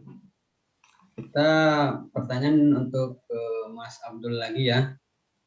Nah, ini salah satu cara menanggulangi. Bagaimana cara bagaimana cara paling efektif dalam mengurangi ataupun menanggulangi cyber attack di Indonesia? Apakah regenerasi untuk ethical hacker salah satunya? Ini pertanyaan dari Mas Dimas Tirta Jasa. Gimana Mas Abdul? Ini pertanyaan bagus menurut saya. Kalau dari materi yang saya sampaikan tadi, orang-orang cyber di Indonesia itu masih kurang, apalagi yang tersertifikasi seperti Mas Akas. Nah, orang yang bisa itu banyak di Indonesia nih, bisa banyak, tapi kita butuh edukasi karena kadang orang bisa lakukan penetrasi, banyak anak-anak yang baru menyelam di dunia cyber security itu bisa lakukan hal gitu. Hanya saja ketika dimintai untuk menjelaskan atau apa istilahnya merasionalisasikan apa yang dilakukan, itu sedikit kebingungan. Makanya pentingnya orang-orang seperti ini untuk bisa direkrut lah atau ditempatkan pada tempat yang semestinya. Kalau kita bilang kan ada anak SMA baru belajar sedikit tapi sudah bisa meretas, sedangkan kita yang udah kuliah tinggi-tinggi udah belajar ke komunitas kiri kanan kaget, ini kok ada SMA bisa kayak gini. Nah, orang-orang seperti inilah yang perlu kita arahkan. Nah, itulah kenapa ada namanya etikal. Kebisaan itu bisanya lari ke negatif dan positif itu tipis ditentukan oleh etikanya. Nah, kalau kita lihat seperti penjelasan dari Mas Akas tadi, bahwa orang-orang yang di dunia IT ini sudah banyak. Kita bisa belajar dari apa nih video-video, apalagi orang India kan video-video hackingnya luar biasa. Kalau kita mau cari tutorial hacking tuh orang India lah.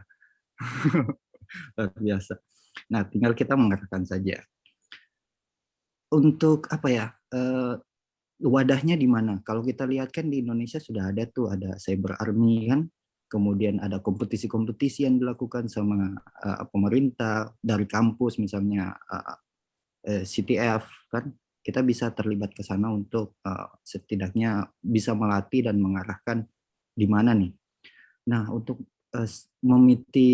mitigasi serangan lebih ke teknis itu kita belajar soal hardeningnya, karena sistem tidak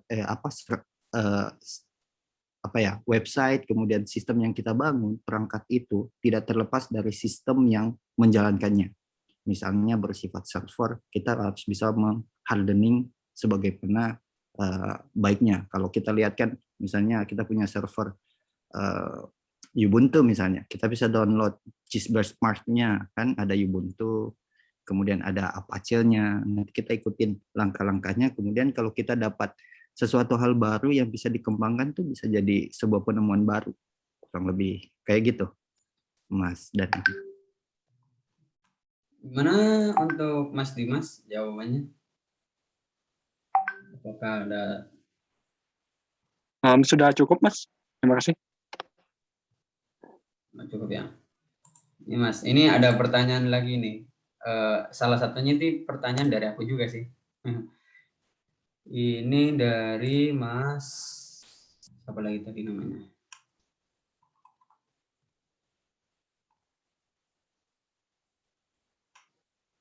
Nah, ini dari Mas Alvan Faturrahman untuk Mas Abdullah. Pertanyaannya, Bang, bagaimana cara atau solusi untuk meningkatkan security awareness ataupun kesadaran keamanan bagi para orang tua atau orang-orang yang termasuk gaptek, Mas? Nah, biasanya kan itu susah untuk dibilang gitu, Mas. Nah, oke. Ini lebih enak ceritain pengalaman kali ya. Kalau mau bilang kan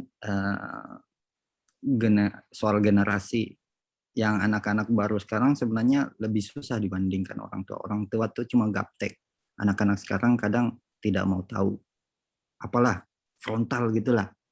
Pengen bebas. Nah, untuk meningkatkan kesadaran, pertama itu kita kembali, untungnya ada komunitas, kemudian ada kita semua yang sekitar 200-400 orang di sini yang bisa statusnya itu diolah sebaik mungkin. Misalnya jangan membuat password pakai nomor handphone, tanggal lahir, sehingga orang-orang tua tuh mengerti, oh iya, lebih mudah. Sedangkan kemarin kasus ada orang tua dia menggunakan passwordnya ternyata nama anaknya. Nah itu kan bagi orang-orang yang rekon gini kan kumpulin semua informasi itu. Kita bisa pakai apa kemarin ya, toolsnya saya lupa namanya, nama panggilan, nama hewan peliharaan, hobi, dikumpulin semua tuh jadi satu worklist kemudian diuji. Iya benar. Nah ini kesadaran seperti ini. Kalau saya secara pribadi, kan ada WA group, biasanya kita masing-masing kan punya keluarga tuh bikin WA group. Nah, saya sering ngasih tahu tuh pada keluarga, kalau ada informasi misalnya bantuan kuota gratis, itu sebelum di-share keluar, itu di-share ke grup. Karena buat apa kita yang mengerti soal IT tapi tidak bisa mengedukasi keluarga sendiri, gitu kan? Kasih tahu, oh ini salah nih, kenapa link ini tidak benar? Ya karena contoh domainnya tuh XYZ terakhirnya kan, kita jelasin lagi buat mereka bisa mengerti. Selain itu, peran komunitas, itu tadi secara individu. Peran komunitas adalah kita ngadain, kalau istilahnya di sini di Ternate namanya invasi. Kita turun ke sekolah, kita ajak nih mana anak-anak sekolah, kemudian mana guru-gurunya, kita ngasih tahu bahwa di dunia maya itu ada aturannya. Kita jelasin soal pencemaran nama baik, undang-undang yang mengikat itu seperti apa saja. Kemudian kalau bisa kita ngajarin soal ya kayak tadi Windows, Linux, sistem operasi yang digunakan tuh kalau bisa kita ajarin juga, karena ya ini jadi momok juga sih buat kita yang di IGOS kan. Kita lihat banyak nih sistem operasi yang digunakan ternyata buat pendidikan tapi ternyata tidak mendidik. Kurang lebih ya kayak gitulah. Kita merasa bahwa apa ya istilahnya buat Mas siapa yang bertanya, kita kembali ke diri kita sendiri bahwa oh iya saya punya pengetahuan IT, kalau bisa saya mengedukasi di keluarga dengan cara ada link, kalau bisa dikasih tahu di orang tua, ada link atau informasi berkaitan yang beredar di sosial media, diinfoin ke kita, dikonfirmasi ke kita ini benar atau tidak, karena kan kita bisa cek tuh di turn back hoax, di sistem atau website milik pemerintah yang bisa kita cek kebenarannya gitu kan. Mungkin itu saja. Kurang ini ada tools yang dibagikan namanya CUPS ya. Terima kasih Mas Aka. Apakah ada tambahan atau apa sudah jelas Mas Alvan? Saya kira cukup Mas. Cukup ya. Sangat terjawab. Baik, terima kasih. Untuk pertanyaan selanjutnya untuk Mas Akas ya. Nah ini Mas, dari Mas Pratama, bagaimana cara membuat laporan yang baik untuk vulnerability report, bug bounty ataupun pentesting gitu Mas? Mungkin bisa dipraktekkan atau diperlihatkan gitu, Mas Akas.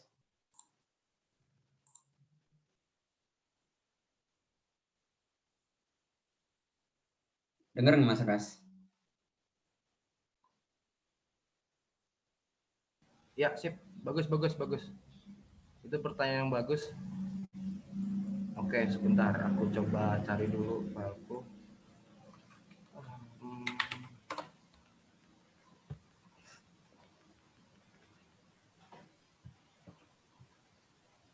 Mana ya?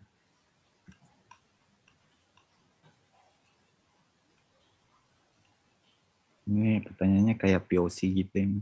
Iya, benar. Sorry, sebentar. Agak lama dikit. Mana ya fileku ya?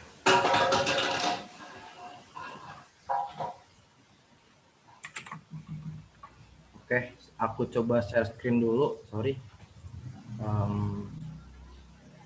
Oke, kelihatan ya? Nah, Kelihatan. jadi dalam pembuatan report untuk bug bounty, penetration testing itu kurang lebih seperti ini Mas.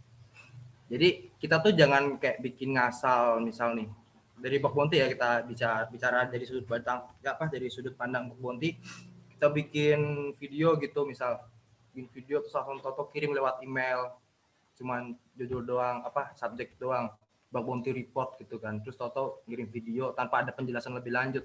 Itu dalam secara etika itu masih kurang gitu. Jadi tuh sebenarnya kita tuh menganggap target kita tuh nggak tahu apa-apa gitu. Programmer tuh nggak tahu apa-apa gitu. Kita menganggapnya seperti itu. Jadi misal deskripsinya tuh misal nih nama vulnerability-nya apa nih? SQL injection. Misal ya. Deskripsinya SQL injection adalah bla bla bla bla bla, terus tinggal severity-nya tuh apa. Jadi tuh severity dari tingkat dari tingkat kerentanannya itu apa sih? Impact yang paling besar tuh apa sih? Gitu kan. Ada low, medium, high, dan critical gitu. Terus ada lagi URL-nya. URL-nya tuh yang berimpact kemana? URL-nya tuh apa gitu? Inject point-nya tuh apa? Misal target.com, id sama dengan 1, misal seperti ini. Ini wajib di sini ya. Seperti ini tulis low. Sorry. Misal critical. POC-nya. Nah, di sini POC-nya tuh ngapain? Misal pen tester mendapatkan atau mengetahui website tersebut memiliki celah SQL injection. Gitu ya, misal kayak gitu. Terus dijelaskan, dijabarkan lagi nih gimana sih caranya SQL injection gitu kan, mungkin pakai SQL map gitu ya. SQL map, atau mungkin dalam proses injeksi itu butuh semacam cookie gitu kan.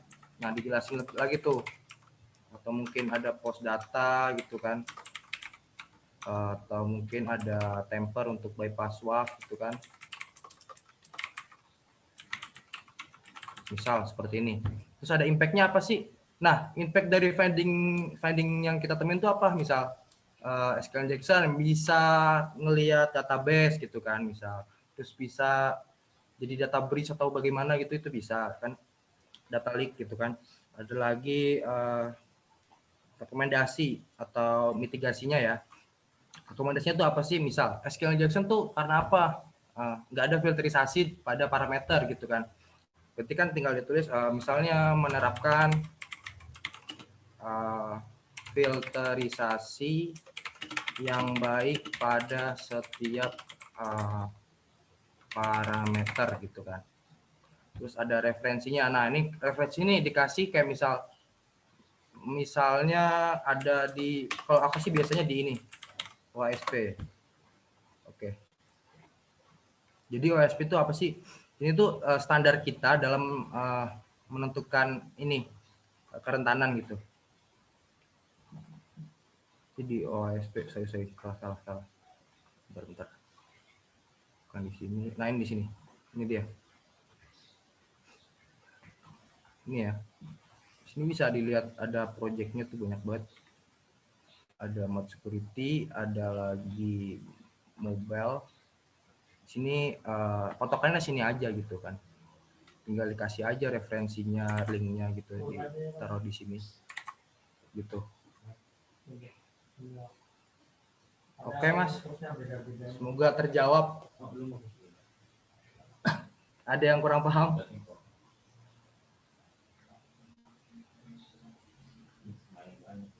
Ya Mas, terima kasih. Oke. Sip.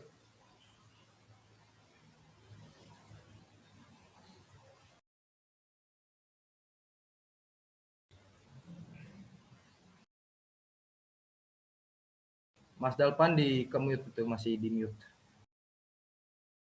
Oh ya, maaf. Nah, lanjut. Ini pertanyaan untuk Mas Akas lagi nih, Mas. Ini saya sering juga nemuin kasus kayak gini nih. Ini dari Mas Dewan Timpung. Soal apakah ada motivasi untuk terus melanjutkan rekon jika misalkan menemui jalan buntu, Mas Akas? Oke, pertanyaan yang bagus. Pada dasarnya proses kita dalam melakukan penetrasi itu 85% tuh melakukan reconnaissance. Jadi 15%-nya tuh kita cuma exploit doang gitu. Jadi rekon ini tuh kita cari tahu nih dia pakai apa aja gitu. Terus dia ada WAF apa aja gitu kan. Port yang terbuka apa aja gitu. Terus tinggal kita identifikasi lagi, vulnerability assessment lagi. Kita coba buat nyari CVE apa yang atau exploit apa yang cocok dengan kerentanan tersebut gitu. Jadi rekon itu sangat-sangat penting dalam menentukan keberhasilan kita dalam melakukan pengujian pada sebuah sistem gitu sih. Jadi cari aja referensinya gitu, kayak di Twitter tuh banyak banget kayak misalnya bug bounty hunter gitu, bug hunter gitu, atau bug bounty itu dicari hashtag-hashtagnya gitu, ada banyak banget. Itu dia biasanya nge-share tips dan triks gitu.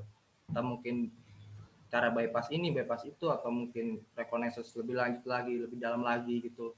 Itu ada banyak banget di Twitter. Oke. Apakah udah terjawab, Mas? Siapa tadi? Dari Mas Dewan Timpung. Ya, Mas Dewan. Dari Mas Dewan Timpung, gimana Mas? Siap Mas, sudah Mas. Siap. Ya, aku ada beberapa referensi untuk ini ya. Beberapa referensi buat melakukan recon nih. Ini bagus banget. Sorry, saya screen dulu sebentar.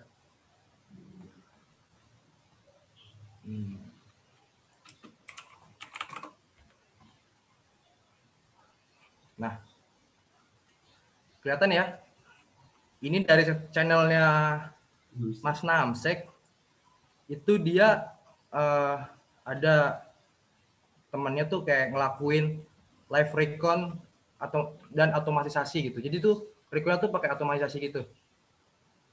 Dan ngelakuin live bug bounty program di Shopify. Itu bagus banget. Ada lagi di sini mungkin bisa ditonton aja dan ditiru metode-metode yang mereka pakai gitu. Ini bagus banget. Nih, channelnya Namsek.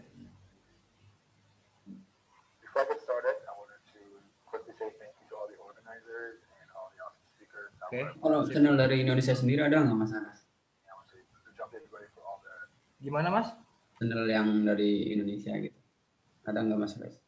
Apa? Gimana? Sorry. Channel yang dari Indonesia ada nggak Mas Anas? Kalau dari Indonesia sendiri paling basic ada Mas. Kalau misal basic Pak Semi juga bikin itu videonya tentang reconnaissance, ada di channelnya Pak Semi Yulianto, itu ada.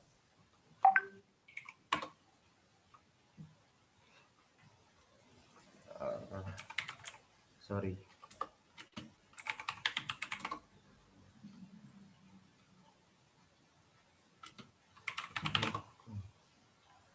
Nah, tapi sepertinya ini bahasa Inggris sih. Bahasa Inggris ini kayaknya. Iya bahasa Inggris. Aku ingat ini bahasa Inggris. Cuma karena orang asli Indonesia mungkin bisa bahasa Indonesia, kita bisa langsung tanya-tanya aja ke orangnya lewat kolom komentar gitu kan. Mungkin Pak Semi bisa menjawab gitu. Ini bagus banget. Pak Semi ini salah satu idola lah gitu. Bagus-bagus materinya, ilmu yang dikasih juga bermanfaat banget. Nah, ini juga ada web app hacking nih. Tuh ya. Kalau tadi Mas siapa tuh yang nanya tentang basic pentest, itu bisa ke channelnya Pak Semi. Gitu. Bagus-bagus kok. Oke. Mungkin sudah terjawab, Mas. Semoga terjawab.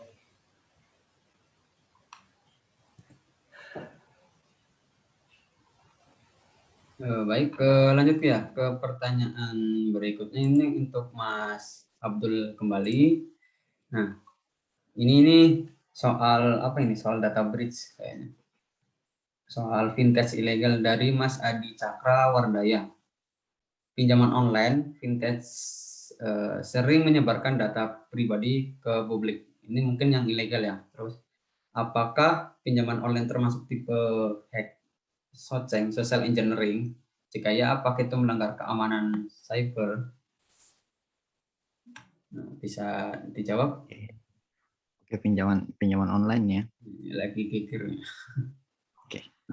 Kalau pinjaman online itu yang biasanya yang tidak terdaftar di OJK, kadang kan memanfaatkan identitas yang udah bocor gitu kan. Kadang kala juga identitas kita itu dimanfaatkan orang lain ke kanalnya mereka. Nah, soal pertanyaan ini merupakan pelanggaran atau tidak? Ada beberapa hal sih terjadi. Ada nggak di antara kita itu diundang ke grup, kemudian ditagi-tagi gitu kan? suruh ibu ini, bapak ini untuk bayar. Nah, kayak gitu. Melakukan apa ya, tindakan yang tidak menyenangkan itu juga sudah melanggar hukum, apalagi memanfaatkan data orang lain, data breach kayak gitu. Itu tentu saja sudah melanggar hukum. Aturannya sudah ada kok di UU ITE itu. Baik yang menyebarkan dan menggunakan tanpa seizin pemiliknya itu sudah melanggar hukum. Kurang lebih seperti itu.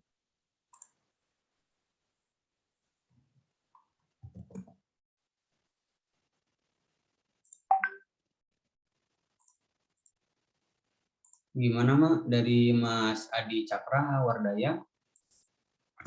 Apakah sudah jelas ataupun masih ada yang kurang?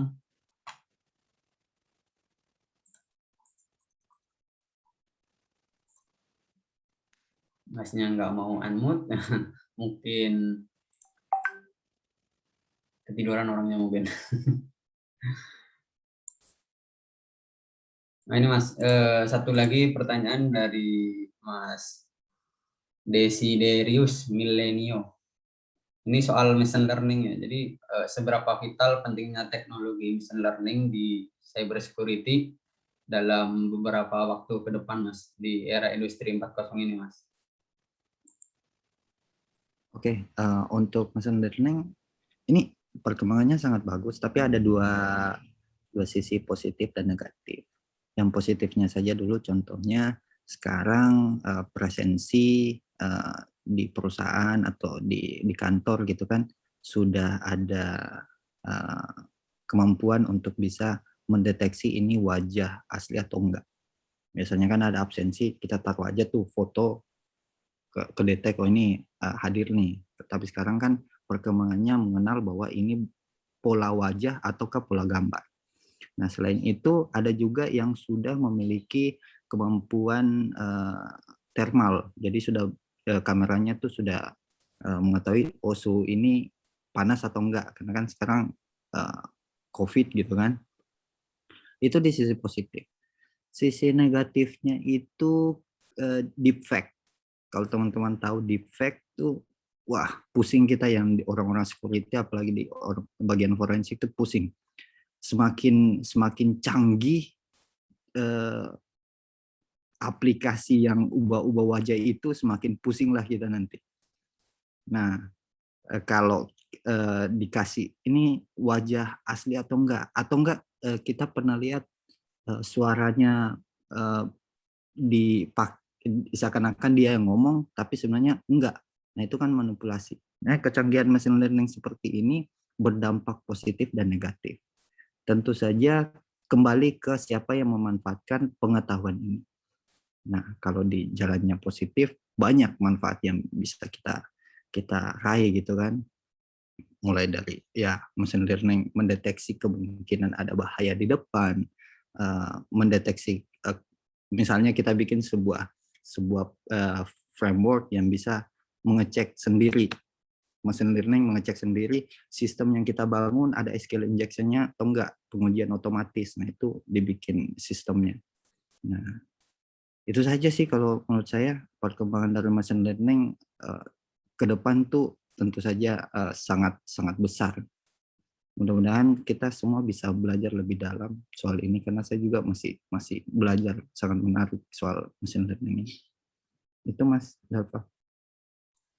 Baik Mas, untuk sesi pertanyaan mungkin cukup sampai di sini. Udah 10 pertanyaan yang Mas Abdul sama Mas Akas jawab.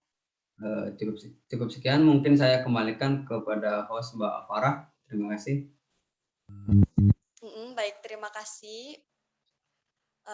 Terima kasih buat para peserta yang udah tanya dan narasumber kita yang telah memberikan jawabannya. Dan baik teman-teman, karena acara webinar ini telah selesai, terima kasih sudah berpartisipasi dalam acara ini, dan juga terima kasih kepada seluruh support dan sponsor, narasumber yang telah berkontribusi dalam acara webinar ini. Sekian dari kami, mungkin apabila ada kekeliruan, ada kata yang kurang berkenan, kami mohon maaf. yang sebesar-besarnya. Untuk hadiah nanti kita hubungi via WhatsApp karena tadi kan di format pertanyaan itu ada WhatsApp ya. Ya betul begitu Mas Danang. Ya, bisa dibilang Juga jangan lupa juga buat teman-teman untuk mengisi formulir.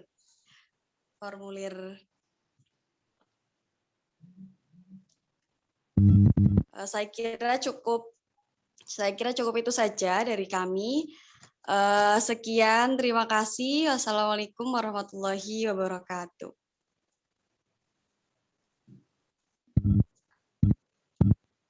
Salam.